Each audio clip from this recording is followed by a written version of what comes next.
சரஸ்வதி பூஜை மற்றும் ஆயுத பூஜை. நவராத்திரி பண்டிகையின் நிறைவு நாளாக கொண்டாடப்படுவது சரஸ்வதி பூஜை மற்றும் ஆயுத பூஜை ஆகும். வருடத்தின் மற்ற நாட்களில் எத்தனையோ தெய்வங்களை வழிபட்டாலும் வருடத்திற்கு ஒரு முறை மிக விமர்சையாக ஞானத்திற்குரிய சரஸ்வதி தேவியை வழிபடுவது இந்த ஒரு நாளில்தான். மாணவர்கள் கல்வியில் சிறந்து விளங்கவும் தொழில்கள் சிறந்து விளங்கவும் இந்த நாளில் சரஸ்வதியை வழிபடுகின்றோம். சரஸ்வதி பூஜை சிறப்புக்குரிய முக்கியமான நாள் என்றாலும் இந்த ஆண்டு வரும் சரஸ்வதி பூஜை கூடுதல் சிறப்புடையதாகும். இரட்டிப்பு பலன் தரக்கூடிய நாள் என்றே சொல்லலாம். இந்த நாளுக்கு அப்படி என்ன சிறப்பு?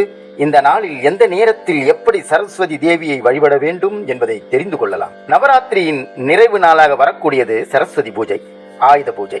நவராத்திரியின் முதல் 3 நாட்களில் வீரத்தை வழங்கி விருப்பங்களை நிறைவேற்றும் துர்க்கையை வழிபட வேண்டும். அடுத்த 3 நாட்கள் உலக வாழ்க்கைக்கான அனைத்து விதமான செல்வ நலன்களையும் வழங்கும் மகாலட்சுமியை வழிபட வேண்டும்.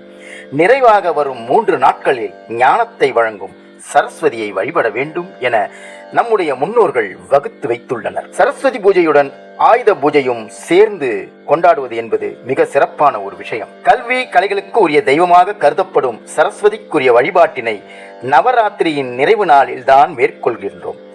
சிலர் படிக்கும் குழந்தைகள் மட்டும்தான் சரஸ்வதியை வழிபட வேண்டும் என நினைக்கிறார்.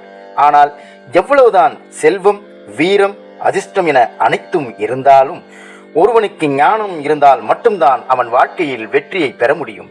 கிடைத்த வெற்றியையும் தக்க வைத்துக் கொள்ள முடியும். ஞானம் இருந்தால் மட்டும்தான் எந்த ஒரு விஷயத்திலும் சரியான முடிவை எடுக்க முடியும். அந்த முடிவுகள் தான் வெற்றியை தரும். அதனால்தான் ஞானத்தை பெறுவதற்கான சரஸ்வதியை பூஜைக்கு அடுத்த நாள் வெற்றியை பெறுவதற்கான விஜயதசமியை கொண்டாடுகின்றோம். சரஸ்வதி பூஜை மற்றும் ஆயுத பூஜை என்பது நம்முடைய வாழ்க்கைக்கு ஆதாரமாக இருக்கக்கூடிய, நம்முடைய வாழ்க்கை எதை அடிப்படையாக வைத்து நடந்து கொண்டிருக்கின்றதோ அந்த பொருட்களை வைத்து வழிபடுவதற்கான நாளாகும். வீட்டில் படிக்கும் குழந்தைகள் இருந்தால் அவர்களின் புத்தகம், பேனா போன்றவற்றை வைத்து வழிபடலாம். தொழில் செய்பவராக இருந்தால் அதற்கு என்னென்ன பொருட்கள் பயன்படுகின்றதோ அதை வைத்து வழிபடலாம். நாம் கற்கும் கல்வி, கலைகள், செய்யும் தொழில்கள் வளர்ச்சி அடைய வேண்டும். நம்முடைய வாழ்க்கை மேலும் மேலும் உயர்ந்த நிலையை அடைந்து சிறக்க வேண்டும் என வழிபட வேண்டும். பெரும்பாலானவர்கள் விஜயதசமி அன்றுதான் குழந்தைகளை பள்ளியில் சேர்ப்பது, வித்யா ஆரம்பம் செய்து வைப்பதை வழக்கமாக வைத்துள்ளார்கள்.